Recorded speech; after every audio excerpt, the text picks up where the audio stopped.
Want to keep up to date with what's happening in Thailand? Download the Thaiger app. It works on both Android and Apple. And it's free. All the latest news, videos, and information at one click from your phone. Go to your Play Store or App Store and download now.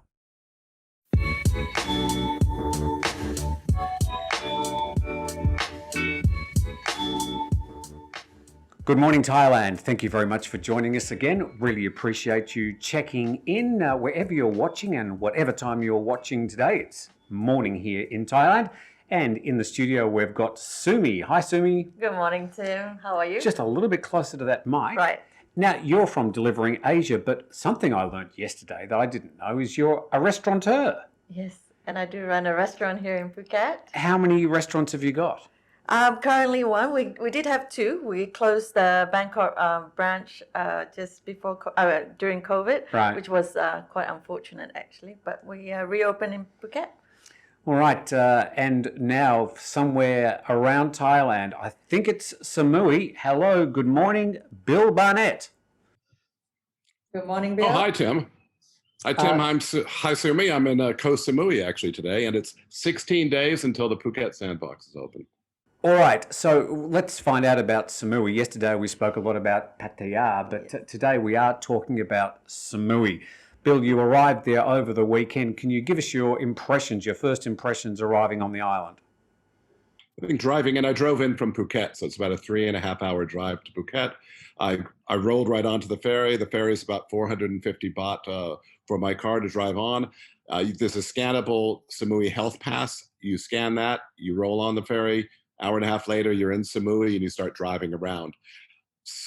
It's a little exaggerated with Samui because there is one main road around the island. So as you go around, Samui is not dead. You know, people say there's no people, nothing happening. That's not true. I think one interesting observation was that when you talk to the hotels, I talked to a lot of hoteliers yesterday, about 50 to 60% of the hotels are closed right now. All right, so tell us about this health pass. You scan it when you arrive at the airport or you go on the ferry. Everybody needs to do this? Everybody downloads and gets a QR code for the health pass. It's pretty easy. When you arrive in Samui, they basically scan it, let you in. So it's not a difficult thing. Coming back to Phuket, I'll be driving back to Phuket today, and I'll have to have my PCR test. So it's a little more difficult to get into Phuket than coming into Koh Samui. Right. Bill, so what's the experience like traveling to Samui? Is it busy on the ferry and the roads as well? There's not a lot of people, but actually it's a great time to visit Samui. When you come here and it's raining in Phuket, you come across here, the weather's fantastic. There are people on the streets. There are restaurants which are open. There's no drinking, so it's very similar to Phuket. It's very similar to Bangkok in terms of going to restaurants or bars. It's a bit austere like that, but the tourism experience is still fine. People are going out in boats. People are going to the beach. They're going to destinations. Last night saw a great Samui sunset as well. So the experience for a traveler is very similar to what it's always been, except a lot less people. Well, it's nice they kept the sunsets going even whilst there's not a lot of people there. Bill, can you have a talk about the elephant in the room as far as Samui is concerned? And that is a bit of a rumour about Bangkok Airways. I think that's a rumor. Bangkok Airways issued a note to that's a Thai listed company. They issued a notice to the Thailand Stock Exchange where they offered to terminate the lease for Samui Airport, which is a property fund. Now, Bangkok Airways built this airport and they eventually transferred it into a property fund. So these are a lot of machinations in terms of, are they trying to renegotiate their lease? Are they trying to get some financial relief? First quarter results for Bangkok Airways, they were about 90% off their targets in terms of revenue and airport revenue as well. So they're bleeding. So it's probably more in terms of financial maneuvering than it is an actual disruption of services.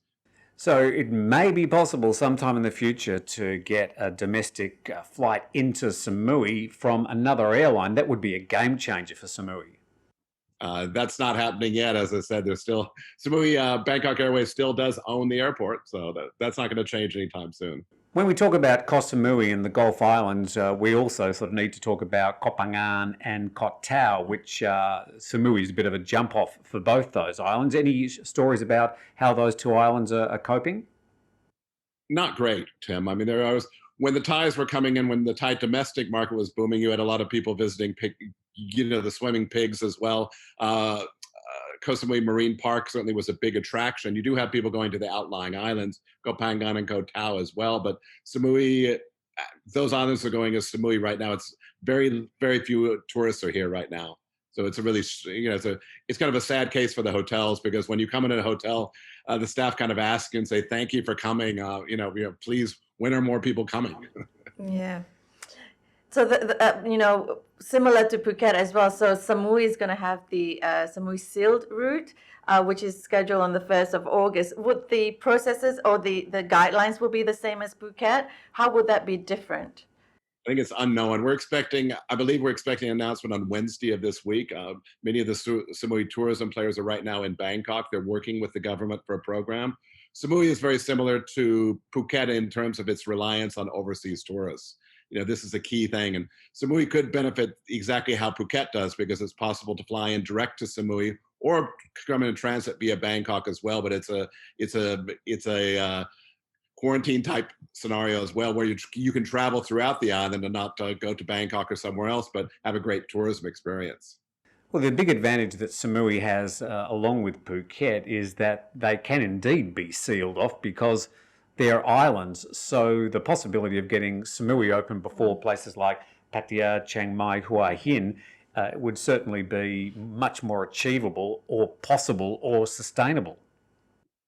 It's inherently easier, and it should happen. Samui should follow. Again, Phuket has to open, and people need to see how those baby steps, how it's going to work. Right, Bill, we're going to take a quick break. Hang in there, and we'll be with you in Samui in just a moment. Sumi, we're going to have a break from Good Morning Thailand, and here's checking out today's main news stories.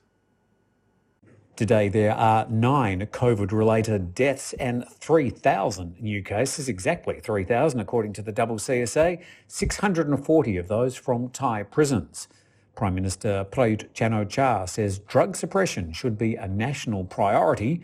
Clearview AI controversy highlights the rise of high-tech surveillance. Sounds interesting. Global Media Forum highlights innovations after the COVID disruption to say the least. And from Kashmir, why are militants targeting Modi's BJP leaders? All that and a whole lot more at thethaiger.com for all the latest news. And we're back on Good Morning Thailand. Thank you very much for joining us. We've got Sumi in the studio, and all the way from Samui, we've got Bill Barnett. Where are you, Bill? Which hotel? With the W Hotel, which is a great destination, great morning sunrise here. Fantastic place, but not many guests. Just before we go and talk about the vaccine rollout, and we've got some fairly damning things to report, is there any story about how the vaccine rollout's been going in Samui? Very similar to Phuket. You've had many of the hotel staff, restaurant staff, line staff as well, frontline staff have been vaccinated. But there are a lot of foreigners who are here who are also complaining, who are either retired or have work permits but are over 60 as well, saying, when are they going to get the vaccine?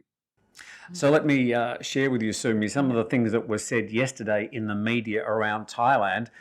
Some 25 vaccination sites were postponed yesterday in Bangkok. The rural doctors group have alleged there weren't enough vaccines to meet demand. Natapon from the CCSA, the regular operations group, conceded there were no vaccines scheduled to arrive this week. The disease control chief, Dr. Opus, says more vaccines will be distributed. He did not give a specific date for that distribution. The Bangkok governor, Aswin, he said Bangkok will resume vaccinations as soon as they receive more doses. And from the health ministry, we had a gentleman called Kiatapum, and he admits the country has received far fewer vaccine doses than expected this month. Hospitals are reporting a shortage. The vaccine situation, Sumi, is not good around the country. What's going on? The government's saying, yes, there won't be any problem. Everybody's going to be vaccinated. What are your friends saying about the vaccine rollout? Yeah, I think right now, especially for the expats, a lot of them without the work permit are also waiting for it. And there was a delay in AstraZeneca a couple of weeks ago coming into Thailand, and particularly Phuket. And with the race trying to meet with the 1st of July deadline as well, I think to meet that 70% is crucial for reopening of Phuket. So it is a big concern, especially if there's a delay in those vaccines, and also options. Right now they've got Sinovac and AstraZeneca. And AstraZeneca as well. We've got the locally made one as well as the imported one. But both seem to be in short supply. Bill, what's the mood of the meeting from your conversations regarding the vaccine rollout? I mean, the one thing about Samui, it's a much smaller population, so it's much easier to move quicker. There are some foreign nationals, I believe. I was speaking to some French folk, and they were saying their embassy is going to help them to get vaccinations, and they are working towards that, similar to what the Chinese have done as well. I guess the agreements with the Chinese for Sinopharm as well to expedite and have broader ones. One thing we're looking at is Sputnik also, because Sputnik to be approved in Thailand and really restart the Russian tourism landscape later in the year is very important. So it's a matter of people they have to fight all fronts right now to be able to get this through. I just noted yesterday also that Moscow's back into lockdown. They've had a surge in cases, so it looks like Russia is going through another surge. These surges keep on happening. It's here, it's there. Southeast Asia generally seems to be having a surge at the moment, which is sort of 6 months behind what was happening in the US and Europe. But we need to learn to live with this because it is going to be around for a long time. If anybody thinks we're sort of coming to the end of COVID, I think you're living in dreamland, because we're still right in the middle of this, although we are slowly learning to live with it. So, Bill, I mean, we are going to be opening up in a situation where we're not coming to the end of COVID, but we are learning to manage the situation. Do you think the government have got their head around that particular issue? I think it's a very fluid right now. People are learning. We can see what's happening in North America right now with things reopening after this when mass vaccinations. We're seeing people get back without masks. We're seeing sporting events, everything else, but that's taken a year. So I think time will tell. There's no way to make it happen faster. So I think potentially we're a year away from normalizing things in Thailand, realistically. And also yesterday, Bangkok reopened some parks and massage places, tattoo studios, and salons as well. So I think slowly it's opening up, and there are questions about why isn't fitness centers and gyms or swimming pools are open. So I think there's a rationale behind phasing the opening of the city to manage any risk. I think part of the problem in Thailand generally, Bill and Sumi, is that there are 77 provinces, and each province, each provincial governor is allowed to sort of run their own shop as long as what they're doing is in line with the government policy. So when people say, can I do this or can I do that, it really depends where you're living. That tends to add to the confusion. Bill? Certainly that's not the easiest scenario in terms of the one voice, one policy, and I think that's how that's stepping down. But I think one thing we have to understand, and probably what we worry most, is that when Thailand does reopen, there will still be COVID cases. And what we don't want to see is a reopening and see a shutdown again. That's what worries most for everybody. So we really have to learn to live with this and learn how to step up. But if we are to take something from the West and say what we can learn, it's going to take time. It's going to take that 1 year to get through this. Certainly vaccinations are a big part of it. Sumi and Bill, Sumi and Bill in Samui. We're going to have a quick talk about the Sandbox, which I've read in the past days has also been called the Sandbox and the Quicksand Box. But you've got some of the latest clarifications from the Tourism Authority of Thailand, Sumi. Goodness gracious. Sorry. You got Samui in your head. Sorry, Sumi. No problems. So yesterday on TAT's website, they did clarify, because there's a lot of confusion about the 14-day containment in Phuket post July 1st. So anyone who are vaccinated coming into Phuket could stay less than 14 days, 14 nights, provided if they depart from Phuket as well to another country. So they can stay for 1, 2, 3, 4 days. They can stay up to 14 days, although they will have to stay in Phuket during that time and then depart via Phuket. Right. If they stay the 14 days and they test negative, they'll be able to travel anywhere they like around Thailand. That's right, and still stay in a SHA Plus approved hotel. during their stay in Phuket. Any other clarifications overnight? Let me just quickly... Scrolling through your notes. I think one thing, Sim, Bill. yeah, one thing Bill. to note really is that with the SHA Plus, they are going to require prepayment of hotel rooms and that proof of that payment to get your certificate of reentry. So there's a little kind of gray cloud on that side. And also in terms of the cost of the vaccinations while you're doing the 14-day Cost of the tests. Cost of the tests. Quarantine, exactly. So what is that cost going to be to a family of 3, a family of 4 as well, and prepaying your hotel stay? People are a little uncomfortable, but there are over 500 hotels which have already applied and received SHA Plus. There'll be well over 1,000 when it kicks off, and room rates are going to be probably at bargain basement prices. Yeah, it's certainly going to be competitive with so many people registering for the SHA Plus. Yeah. We should also clarify that, and this is very important, that at the moment, if you go to your embassy in your country, they are probably going to say they don't know anything about it, or even if they do, they don't officially have anything or any information. And that's because the final decision about the Sandbox arrangements to re-enter Thailand via Phuket have not been rubber stamped. And that may not happen for another week or so.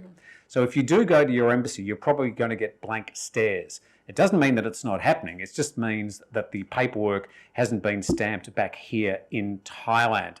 So as far as booking flights and stuff, I suppose the suggestion, Bill, you might have a comment on this, would be just to hold off just another week or so until that rubber stamp has been applied to the paperwork, and then all the embassies around the world will be able to pass on all the details. Bill? The most important thing is have travel insurance.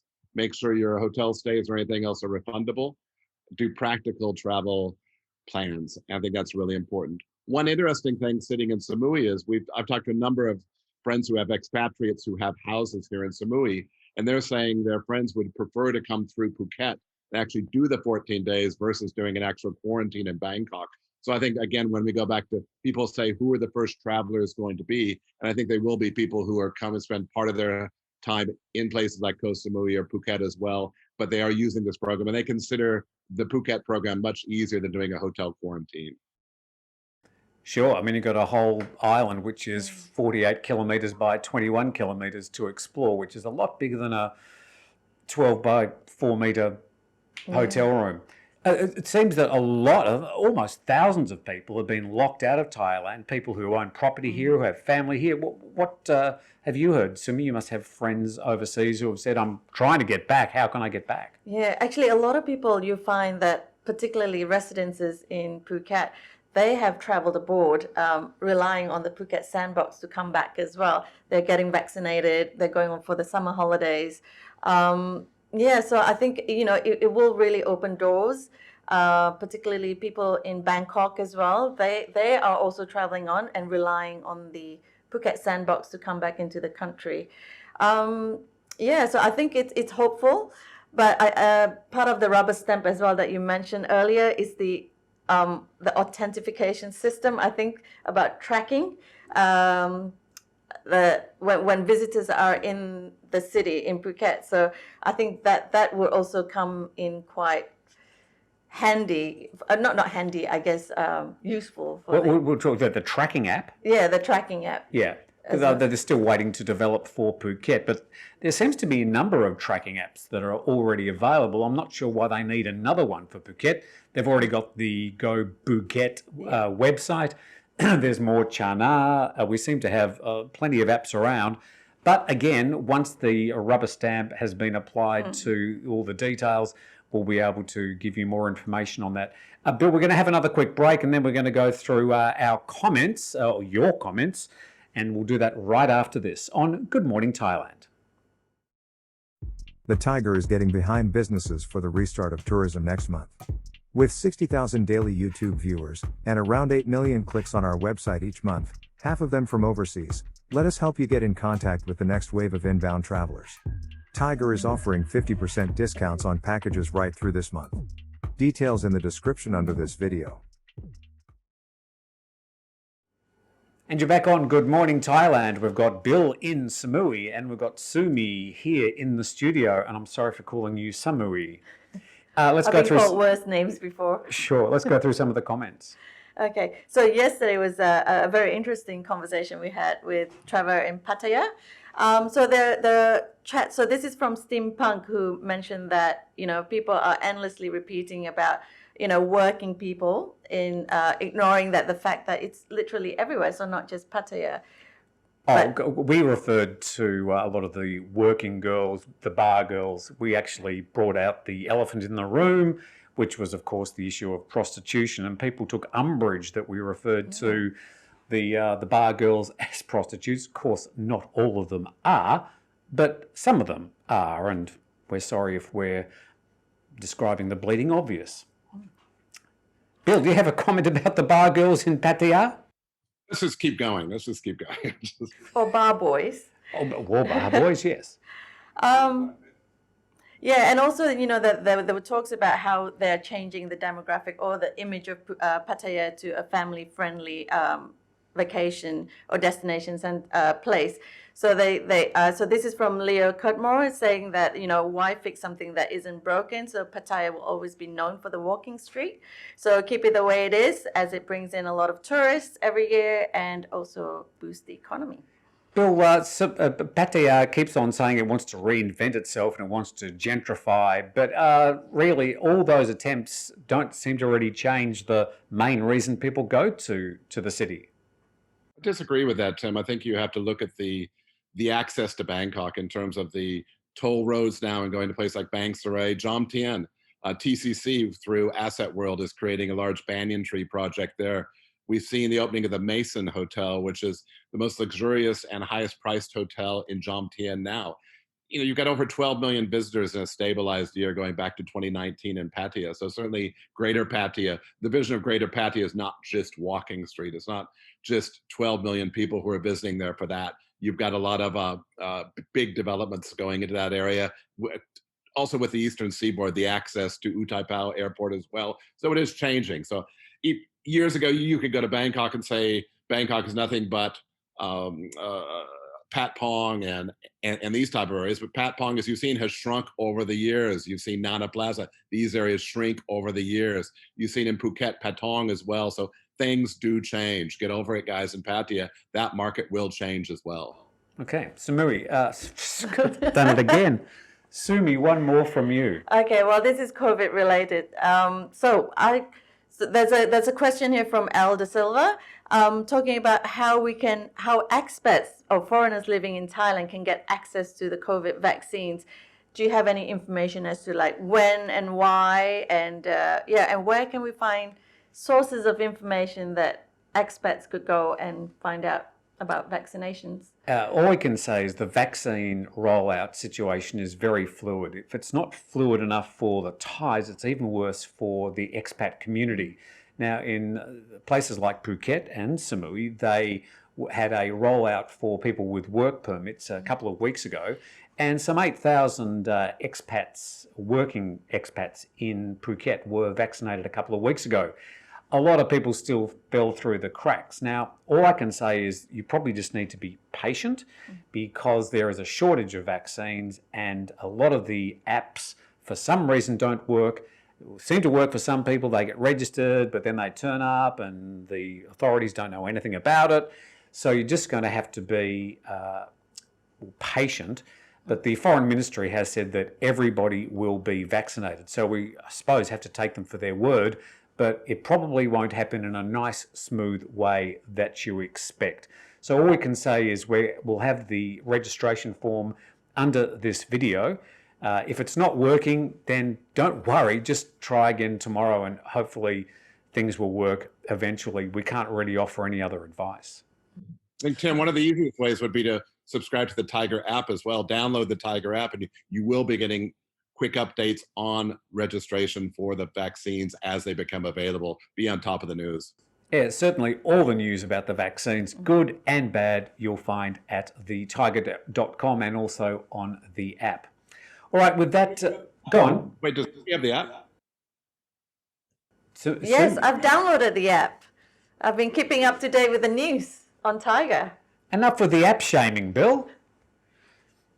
All right, Bill Barnett from C9 Hotel Works, all the way from his very glamorous hotel in Samui. Thank you for joining us, Bill.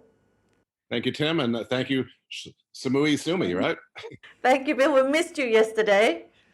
And Sumi Samui, thank you very much for being here in the studio and putting up with my mispronunciation of your name. Thanks for coming in. It's okay, Tam. I've had worse too. And with that, we thank Jason and Jay pressing the buttons over there, and thank you for your comments and for watching, and we look forward to seeing you again tomorrow.